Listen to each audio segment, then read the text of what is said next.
Hello and welcome. I'm Tommaso Eridani and this is Story Scanner. The stories everybody is talking about in a way nobody is. A podcast based on the stories headlining Via Sarfatti 25, the magazine from Bocconi University, with analysis and insights from Bocconi professors and researchers on the big topics in business, management, data science and politics.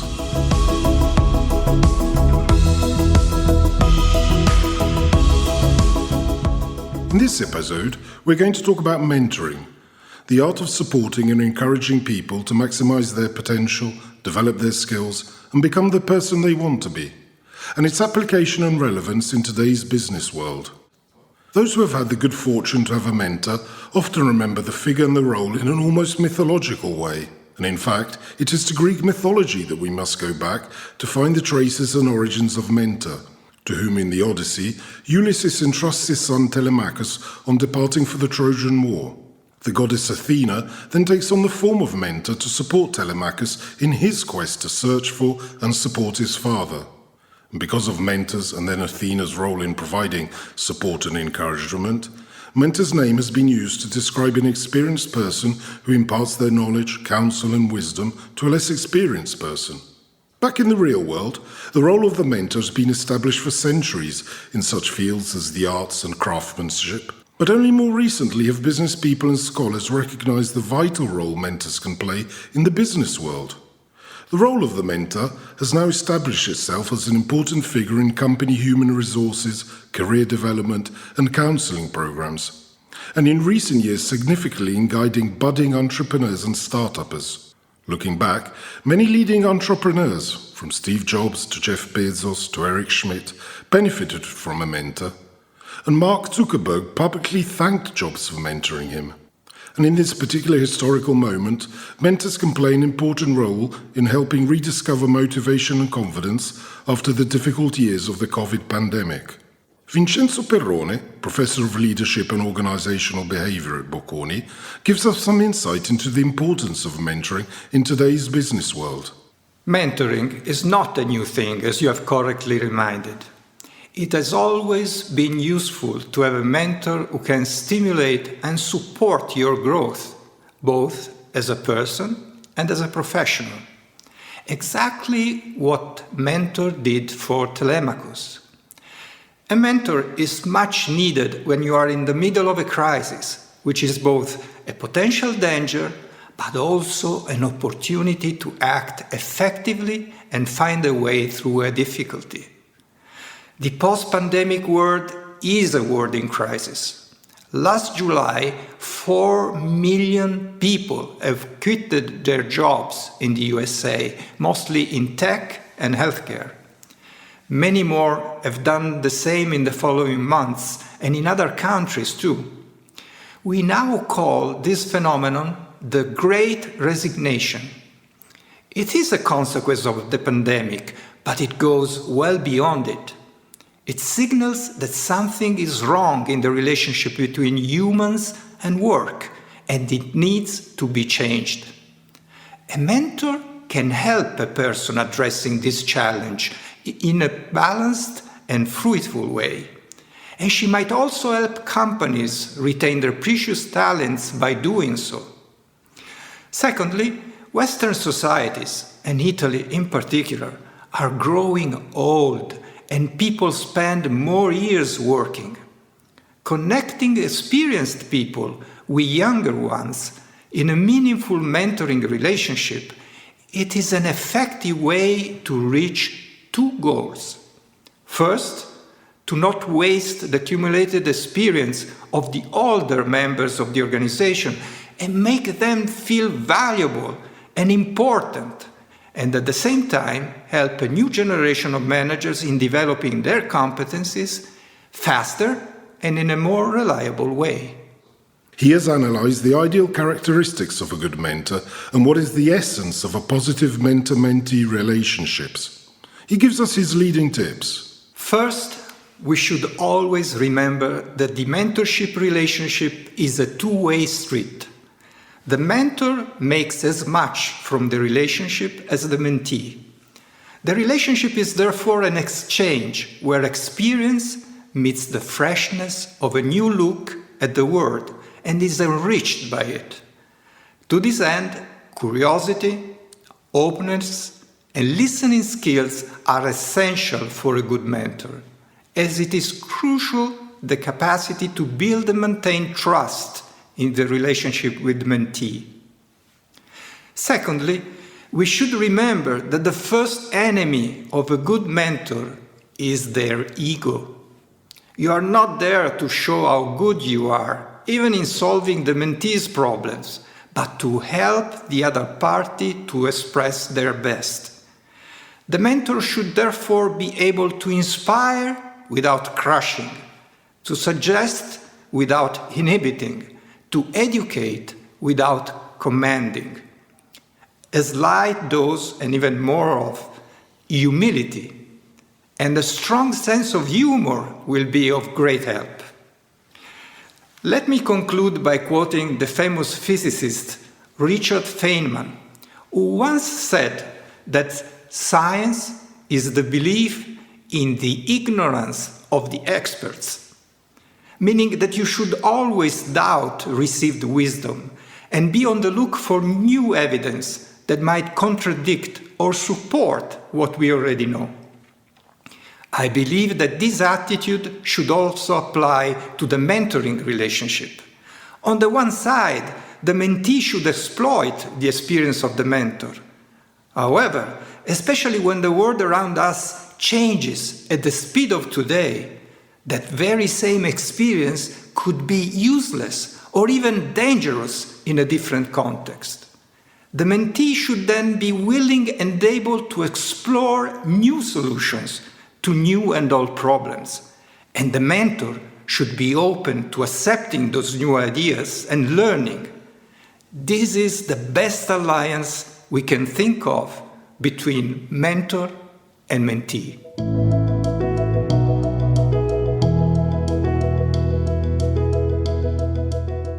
On the back of the benefits it feels good mentoring brings, Bocconi is launching the new CEO Connect, your executive mentor program.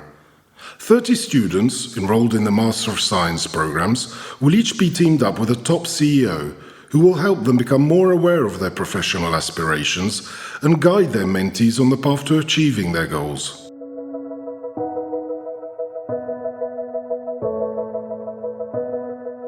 To learn more from real-world experiences of mentoring, we are joined by one of the participating mentors, Luca Colombo, Country Director at Facebook Italy. He often says that in his career, the figure of the mentor was so crucial that he believes in the importance of generational solidarity and the need to invest the most important resource we have today, that is time, to create mentorship programs. But let's take a step back and ask him what his experience as mentee gave him. I've been a mentee several times. I have the fortune to have several mentors, and I was fortunate to have good mentors. The mentee experience was all the time positive, because if you're able to be a mentee, actually leading the conversation and therefore targeting what's your goal, and also building the relationship, a positive relationship and fruitful relationship with the mentor, then you can get a lot of positive insights, advice, guidance. I had, as a mentee, I used the mentor to guide me through the career process, some tough decision, but also I had the opportunity to learn from a mentor in tough times. Sometimes you have not a great time at business, or sometimes it could be also personal. So a mentor could be the advisor and your helper in those moments when you are feeling alone. So overall, my experience as a mentee was so positive that brought me to think on how to develop and expand the mentorship programs beyond the professional environment, and that's why we work together on the CEO Connect program to offer this opportunity and unique access to CEO roles to some students. So that's basically my experience, which is, as a final outcome, the result of this CAO Connect. What should a student or young professional look for in a mentor? Mentor is, to me, a sort of filter or eyeglasses for the future, or let's say someone that helps you to see something you cannot envision based on your experience, your age, and background. Therefore, you have to think to a mentor as someone who can actually help you to jump in the future and see something that you cannot see alone. So based on this, you can leverage the mentor experience to understand which is the best choice for you in order to pursue a positive and fruitful career path. You can ask to the mentor, based on your dreams, vision, and passions, which is the best journey for you to go through in the future. And therefore, a mentor is actually a very strong and valuable resource to let you travel in the future. So see which are the decisions you have to make now in order to get what you want to have in the future. So it's a resource that helps you to take decision now for your future, leveraging the background and experience of someone that has more seniority and therefore stronger experience than you. So that's basically in a nutshell. Of course, there's no an answer that fits in everyone. So everyone has some specific needs. Quite often to mentee, I'm used to say that they have to lead the agenda of a mentorship program because it's the mentee, the driver of the conversation, and therefore you have to understand which is the goal, and based on this you have to define a sort of agenda of your conversation with the mentor. So overall speaking, given the role of a mentor that I described before, every mentee should think to a mentor based on the goal every mentee has, and plan and work on the mentorship session accordingly.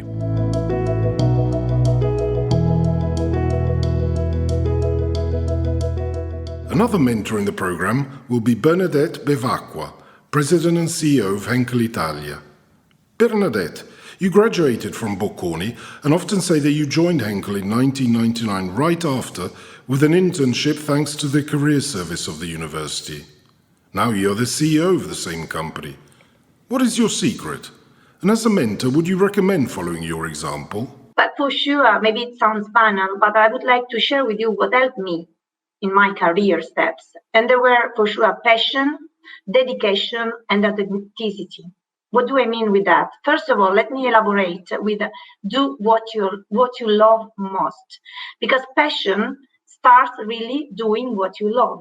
When I was still at university, I was really fashion and beauty addicted. So, of course, apart from marketing addiction. So for me, it was clear since the university that I want to work in this kind of industries because it was really linked to my heart. And this helped me to strive really for passionate goals. Just an example of some projects I did.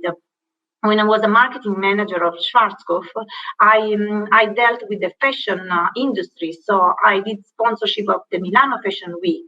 I did a super cooperation with Karl Lagerfeld.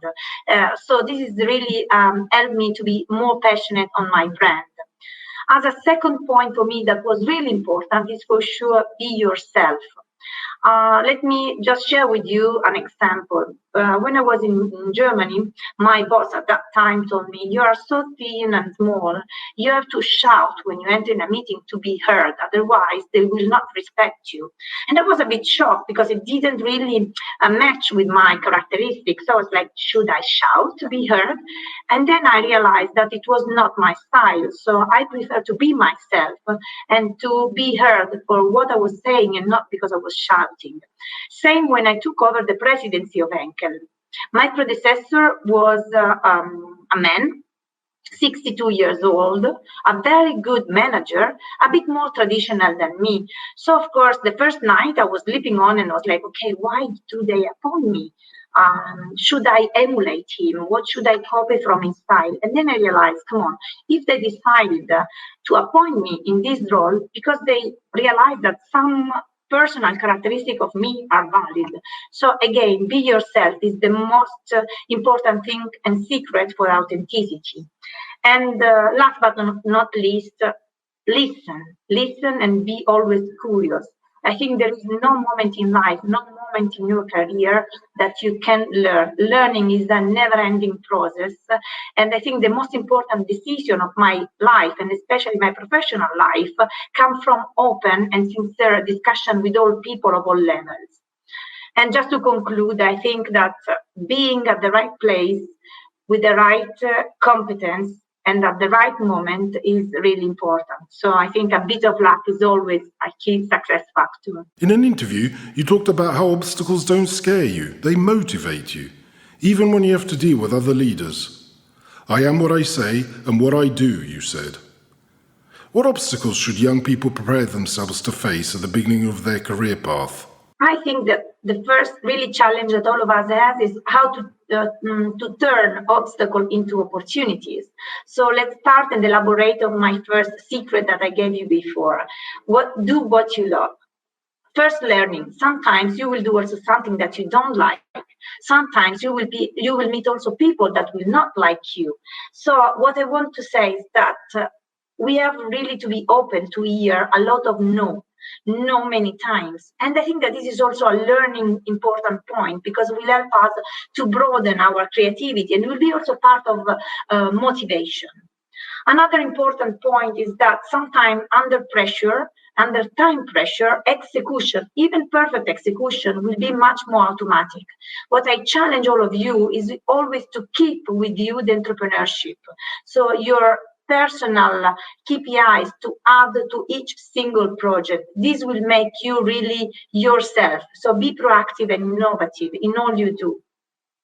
And again, before I said to you that it's really important to listen to understand, but I have also to tell you the truth, not always easy to understand, especially because we are working on what we call volatile and complex environments. So some signals are not so easy to be understood.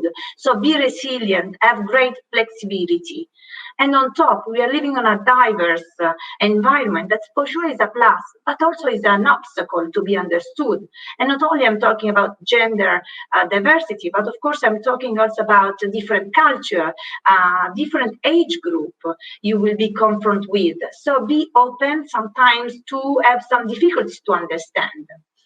Last but not least, please take your time to enjoy your career. Don't really rush for vertical growth. Sometimes some horizontal step really will help you to digest some moment of your life, of your professional life, and also will give you a broader development. Last but not least, this is a challenge and an obstacle, I would say, but more a challenge that we have all to live now. That is the climate change. The climate change is really something that we have to take care for sustainable development. I'm sure that young generation is already well prepared, but please be always innovative and active on that. I hope you enjoyed hearing more about mentoring.